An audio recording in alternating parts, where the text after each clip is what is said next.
Bismillahirrahmanirrahim. Assalamualaikum warahmatullahi wabarakatuh. Alhamdulillah. Alhamdulillahilladzi arsalahu bilhuda wa dinil haqq liyudhhirahu ala dini kullihi wa kafaa billahi shahida. Ashhadu an la ilaha illallah wa ashhadu anna sayyidana wa nabiyyana Muhammadan abduhu wa rasuluhu la nabiyya ba'da. Para dewan juri yang saya hormati, yang insyaallah diberikan rahmat Allah Subhanahu wa taala. Yang saya banggakan, rekan-rekan, kawan-kawan, para pejuang dakwah di bumi pertiwi, yang tampan-tampan, yang cantik-cantik, yang tampan setampan Nobita, yang cantik secantik Shizuka insyaallah. Pertama-tama dan yang paling utama, marilah kita panjatkan puja dan puji syukur kita ke hadirat Allah Subhanahu wa taala yang telah memberikan kita nikmat iman, nikmat Islam dan nikmat ihsan sehingga kita dapat bersama-sama melanjutkan dakwah Rasulullah sallallahu alaihi wasallam dalam menegakkan akidah Allah Subhanahu wa taala. Salawat serta salam berbingkai pujian marilah kita haturkan kepada junjungan kita bersama baginda Nabi besar Muhammad sallallahu alaihi wasallam yang telah membawa kita dari zaman gelap gulita hingga zaman terang benderang, yang telah membawa kita dari zaman onta hingga zaman Toyota, yang telah membawa kita dari zaman makan kurma hingga makan domino pizza. Salawat serta salam pun tak lupa pula kita haturkan kepada para keluarga dan para sahabatnya, dan insya-Allah kita semua sebagai umatnya akan mendapatkan syafaatul uzmah di yaumil qiyamah nanti. Amin amin ya rabbal alamin. Saudaraku sekalian, izinkan saya dalam kesempatan yang berbahagia ini menyampaikan sebuah tausiah dengan berjudul Peran Pemuda dalam Menegakkan Akidah di Tengah Pandemi. Kalau orang Betawi boleh berpantun, pergi merantau ke Pekanbaru, pulang kampung ke Juraganan, biar kata kita dalam kondisi kebiasaan baru, tapi akidah lama jangan sampai kita tanggalkan. Lalu muncul pertanyaan saudara, bagaimana cara kita untuk bisa teguh memegang akidah kita di kala pandemi seperti ini? Dua pegangan kita. Yang pertama, biar kita dalam keadaan ekonomi sempit, tapi jangan sampai iman lari terbirit-birit. Yang kedua, biar kita dalam keadaan susah, tapi jangan sampai akidah kita menjadi goyah. Mengapa kita kudu punya pegangan seperti ini, saudara? Sebab banyak di antara kita ketika Allah Subhanahu wa taala memberikan ujian kepada kita, ketika Allah Subhanahu wa taala memberikan ujian kepada kita, banyak di antara kita yang lari menjauh seakan-akan kita lupa bahwasanya kita membutuhkan tempat pertolongan, membutuhkan tempat untuk berdoa. Sebab banyak di antara kita ketika Allah Subhanahu wa taala memberikan cobaan, ketika Allah Subhanahu wa taala memberikan ujian, yang seharusnya kita mengintrospeksi diri kita dan mendekat pada Sang Ilahi, tapi nyatanya kita menghardik bahkan menghujat segala ujian dan cobaan yang Allah berikan kepada kita. Padahal Allah Subhanahu wa taala telah berfirman dalam Quran surah Al-Baqarah ayat 155.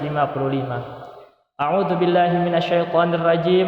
Bismillahirrahmanirrahim. Walanabluwannakum bisyai'in minal khaufi wal ju'i wa naqsin minal amwali wal anfusi wath thamarat wa basyiris sabirin.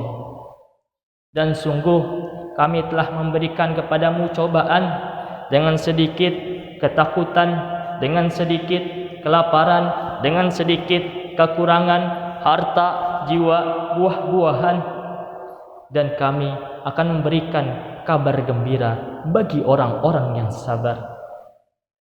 Jelas sudah saudara bahwasanya pandemi yang kita alami ini merupakan ujian bagi kita, merupakan cobaan bagi kita untuk mengukur seberapa besar kesabaran kita dalam menghadapi segala ujian dan cobaan yang Allah berikan. Dan apabila kita bisa melewati ini dengan kesabaran, sungguh Allah Subhanahu wa taala telah memberikan kabar gembira bagi kita semua, saudara. Lalu muncul pertanyaan yang kedua, mengapa harus kita sebagai seorang pemuda yang menegakkan akidah di tengah pandemi seperti ini? Bukankah di luar sana banyak orang-orang tua yang lebih berkompeten? Bukankah di luar sana banyak orang-orang tua yang lebih berpengalaman? Pertanyaan ini sebenarnya terjawab oleh sebuah mahfudzat Arab yang mengatakan bahwasanya inna fi yadi syubban amral ummah wa fi aqdamiha hayataha. Sesungguhnya di tangan-tangan para pemuda terdapat nasib para umat, dan di kaki-kaki para pemuda terdapat urusan para umat.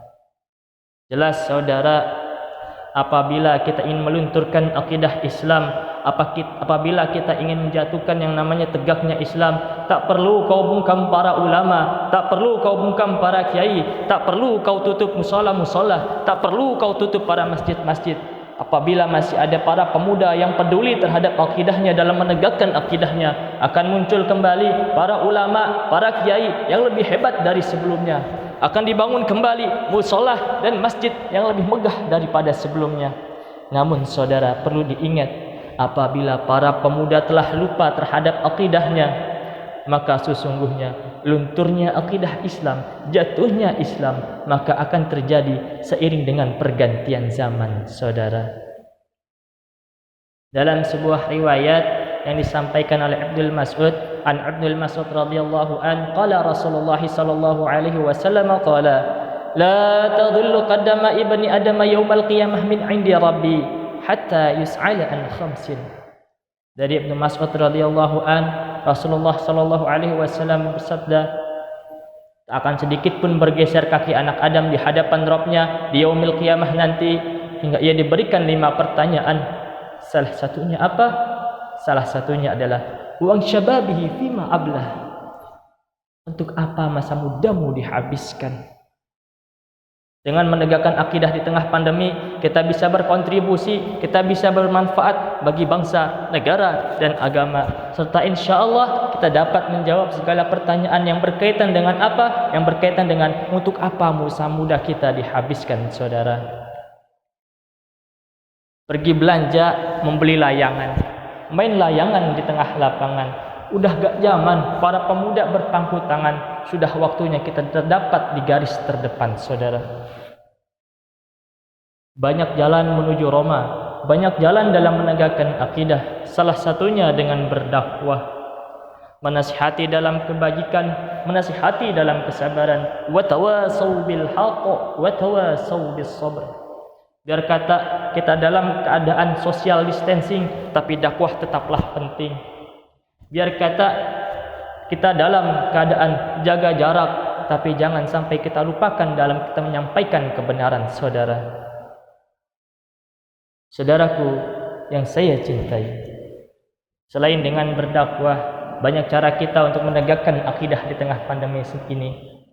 Salah satunya adalah dengan mengintrospeksi diri kita sebagai seorang pemuda.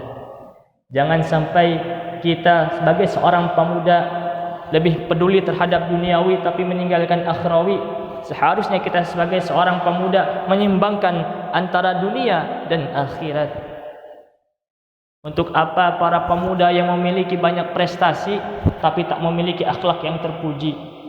Untuk apa para pemuda mengenal berbagai nama penyanyi dan musisi tapi tak mengenal siapa nabi dan pencipta langit dan bumi? Untuk apa para pemuda mahir dalam bernyanyi tapi tak pandai dalam mengaji? Na'udzubillah, summa na'udzubillah.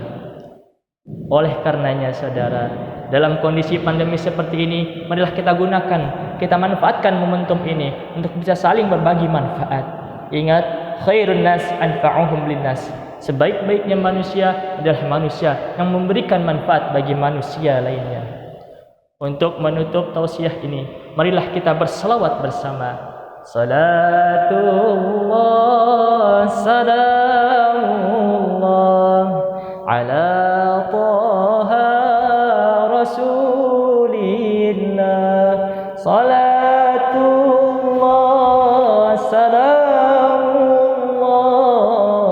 ala Yasin Habibillah. Pemuda hebat bukan banyak cakap, pemuda hebat bukan jago hisab, pemuda hebat punya akhlak kuat, pemuda hebat jago solawat. Demikianlah yang dapat saya sampaikan. Mohon maaf atas segala kekurangan dan kekhilafan. Wallahul muwaffiq ila aqwamit thariq. Billahi fisabilillah fastabiqul khairat. Wassalamu alaikum warahmatullahi wabarakatuh.